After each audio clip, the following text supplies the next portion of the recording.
Hi, my name is Kayla Lockwood, and I work at UO Library's Dream Lab as a digital pedagogy and research specialist. And I am Bronwyn Maxon. I'm the coordinator for undergraduate engagement and instructional services at UO Libraries. Our colleague, Kate Thornhill, the digital scholarship librarian, could not be with us today, but she and I were both involved in supervising Kayla's project and working with Kayla. And I'd also like to include a land acknowledgement from our library in the chat. You can read it or listen to it at the link that I provided. It's called Honoring Native Peoples and Lands. And Kayla and I are located on Kalapuya Ilihi, the traditional indigenous homeland of the Kalapuya people. So I'll just stop there and let you read the rest if you'd like.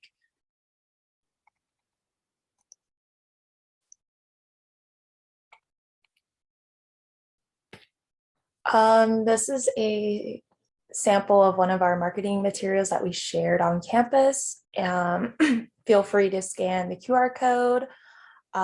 There will also be other opportunities for you to scan the QR code throughout the rest of the presentation. Bronwyn will also send a link in the chat for you to check out the guide itself.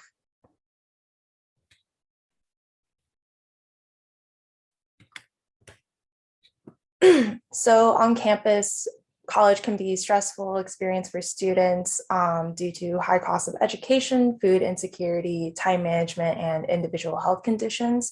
And with the recent global pandemic, cries for social injustice, and heightened political environments, it's no surprise that students are feeling emotional strain, fear, and anxiety. So the University of Oregon has pivoted many of its in-person mental health services to remote operations that include teletherapy, remote workshops, and other online resources, such as mobile health apps to provide students access to health services.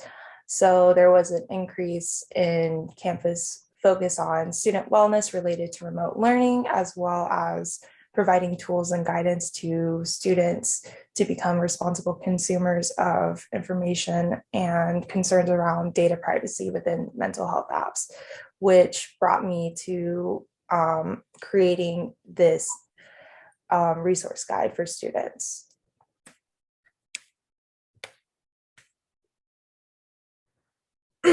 So I created the guide in collaboration with institutional partners such as UO Health Services in learning about the campus endorsed apps, as well as consulted with medical professionals about other suggested resources and apps that are not necessarily backed by UO. So the guide also includes campus resources available for the University of Oregon community to support health and wellness, as well as recommendations for free mobile health apps with strong data privacy standards and clinical credibility. And given my role with instructional services at UO Libraries and good practices around including learning objectives in research guides, Kayla and I started out with the learning outcomes to define digital mindfulness and wellness, provide information to the UO community about the university endorsed apps, and to include other resources and apps suggested by medical professionals. We also built in a self-paced assessment. The guide includes a mobile health app evaluation rubric. It informs students to be aware of data privacy and security policies of mobile health apps and strategies. It gives students strategies to evaluate the transparency and legitimacy of mHealth apps, as well as a final guide assessment for anyone to give feedback about the guide. The creation of the guide aligns with the UO Library's mission, and it has had a big impact on campus already. UO Libraries is a catalyst for learning, and I believe the rubric can empower students with the skills and information that they need to make decisions about their wellness, especially online digital wellness. We value transparency and user-centered service at UO Libraries, so we wanted to make it easy for students to delve deeper into these topics. There are plans for the guide to be shared with all incoming first-year students for fall 2022. And it is being promoted through UO Counseling Services. The Assistant Director, Mariko Lin, at UO Counseling Services has invited Kayla to speak at the Mental Health Advisory Council in fall about this guide. And she also mentioned to me she plans to use the rubric with her own staff. So thank you. I'm going to turn the camera back over to Kayla to share the guide briefly with all of you, and I will put all of our contact information in the chat as well.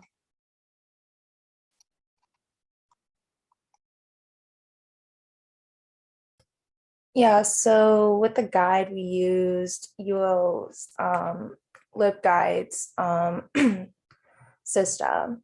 And so students and faculty, when they first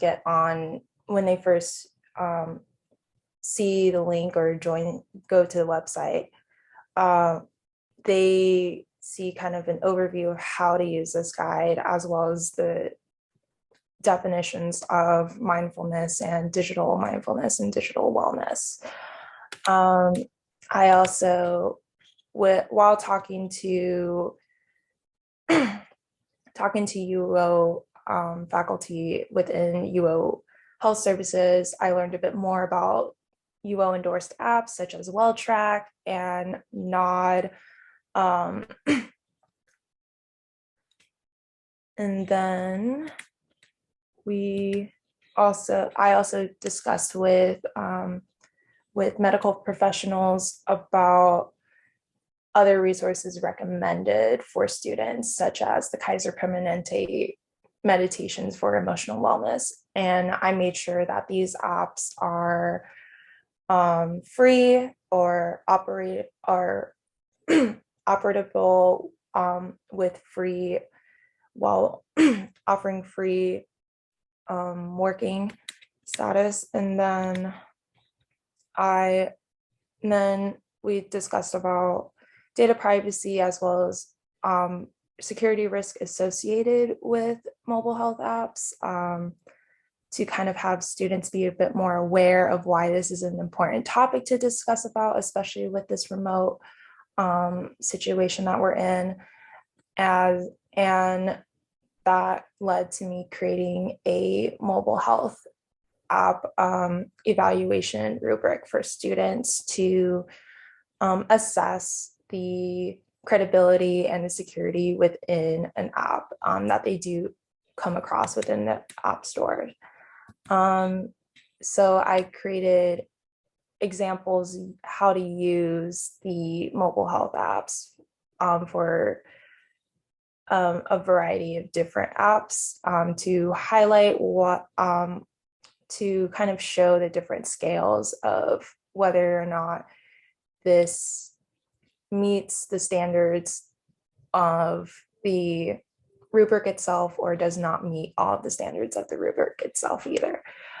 And then we also incorporated a list of UO campus resources for students to be a bit more aware of the on-campus resources, as well as links or workshops or even services that they do offer remotely for students as well.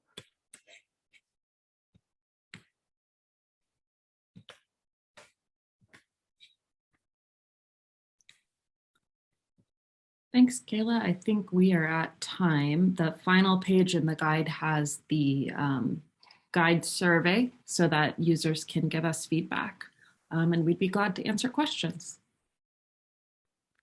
Yeah, so if anybody has any questions, you can put those in the chat or in the Q&A. I had a little technical glitch, so I don't have any questions because I missed a little bit, unfortunately. But I will read out any questions that come in. And I'm not sure if it was clear, but Kayla is graduating this coming week. Kayla is an undergraduate and really we're very proud of her for bringing up this idea and taking the lead on it. I'm very impressed with the rubric that she created. That's so exciting. Congratulations. Somebody says, I'd be interested to hear more about the rubric. Who uses it and how do they use it, etc. So for the rubric, I broke it down between different categories. So access and background, and that entailed the criterias of whether or not the app can be used in all types of devices such as iOS or Android, as well as if the app does or does not work on a desktop. Another category is privacy and security. So whether or not the app provides a privacy policy before use is clear and accessible, as well as whether or not it claims or does not claim to collect and use or transmit sensitive data, as well as like clinical foundation. So if this was backed by a research or clinical or had some sort of clinical foundation within it, as well as the usability, and data integration towards therapeutic goals. This is mostly to be used by students as well as health services, UO health services staff to use for themselves to be a bit more familiar with the quality of a mobile health app, as well as justifying for one's own wellness as well. And from an instruction perspective, many of you, I imagine, can see the value related to information literacy and understanding how information is used and transmitted, and what level of control you might have over your personal data.